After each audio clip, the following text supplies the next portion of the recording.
Right, this is the Nikon Z 35mm f1.2s lens. It is not a particularly small lens. It's a big old prime lens. It's part of a trinity of f1.2 lenses now that we see with Nikon. Very fast aperture. It's not particularly cheap. It was never going to be.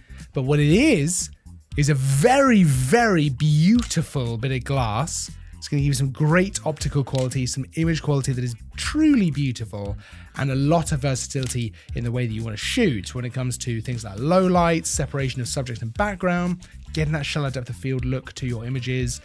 There's a lot to really like about this lens, a lot to be really quite excited about. I also love the way that it controls, and actually the choice of those controls on the lens.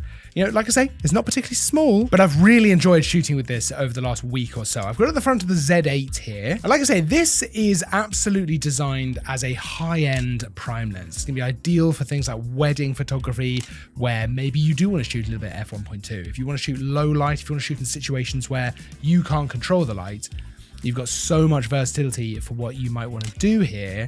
And if you want to get those kind of slightly wider portraits with a 35mm lens, this is a great option in that Nikon ecosystem. Within the lens itself, you're looking at 17 elements, which explains why it's so big.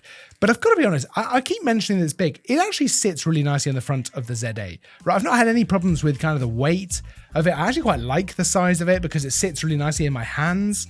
The balancing, I think, is done really well, where it actually, the kind of center of gravity, the weight is shifted, I think, towards the camera, because it doesn't feel front heavy at all. I'm quite comfortable holding this one-handed. Not that I would really want to shoot that way, ever. It's a comfortable lens to hold. I mean, really comfortable. So I mentioned that it's big, but that's not necessarily that much of a bad thing, really. Optically, it is absolutely stunning. You are getting some beautiful image quality with this, and pair it up with something like the Z8 and you'll get an unbelievable resolution as well. Really, really lovely looking stuff. The bokeh is fantastic, right? So that out of focus, shallow depth of field look to your photos at f1.2 is stunning. You're able to get some very dreamy portraits if that's the kind of thing that you want to go for, or of course, gather lots and lots of light. If it's low light, if you don't have full control over the lighting conditions, you're also seeing pretty much no focus breathing, which is amazing to see with a lens like this. And it is super sharp right across the frame, not just in the middle, but right out to those edges as well. And that's really through the different apertures, even wide open at f1.2. You're getting some beautiful sharpness there. Now, there is a bit of vignetting to deal with, probably enough that you would think you might need to do something about it in post, depending on what you want to go for. I actually like a little bit of vignetting kind of naturally with my lenses. I quite like the look of it. You can always fix it later if you want to. I actually quite like it. I think it's a little bit of character. It's not so bad that you're going to have a problem with it, but it's there. There's a little bit of vignetting to think about, especially when you're considering the faster apertures. But otherwise, everything looks fantastic. Great contrast in your images as well. The lens itself, outside of the size of it, which we touched on, has some really nice touches for the controls, I think. So you've got a really big manual focus ring here if you want to shoot that way. The autofocus seems to be very fast. You know,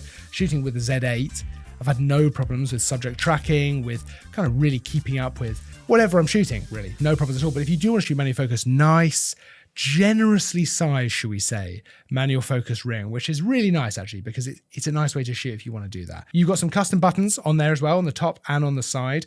And then you've got this customizable ring here, which I've been using as an aperture ring, because I think that's a really nice way to use it. But you could actually set this to control things like exposure compensation, which I think would also be a really fun way to use it, ISO, things like that. It does come with a lens hood as well to just stick on the front here, which is nice. And you know, it is a plastic build, but it feels really solid. It feels very, very well made, and it sits really nicely in the hands, which is important as well. So look, the lens is probably not going to be for everyone, because that price point puts it at kind of the higher end of prime lenses. But there's a reason for that. It is a stunning bit of glass. It's an incredible tool for the job. And it's a great addition to, I mean, I could totally imagine using this for weddings. I think it's going to be fantastic for that kind of thing, but also loads of different stuff, events. I mean, you could really shoot a lot of studio work with this as well. There's loads of stuff that you could do this. It's a great tool for the front of a camera like the Z8, but absolutely something like a Z6 III as well. You could do a lot of video work with this. There's loads of stuff you could do. You can check out the full spec of this lens, all the interesting stuff you want to know about it over at Optical Cameras. I'll pop a link down in the description so you can go and check that out for yourself. Of course, don't forget to like and subscribe as well. There's new content all the time I'll see you in the next video. But until then, as always, thanks for watching.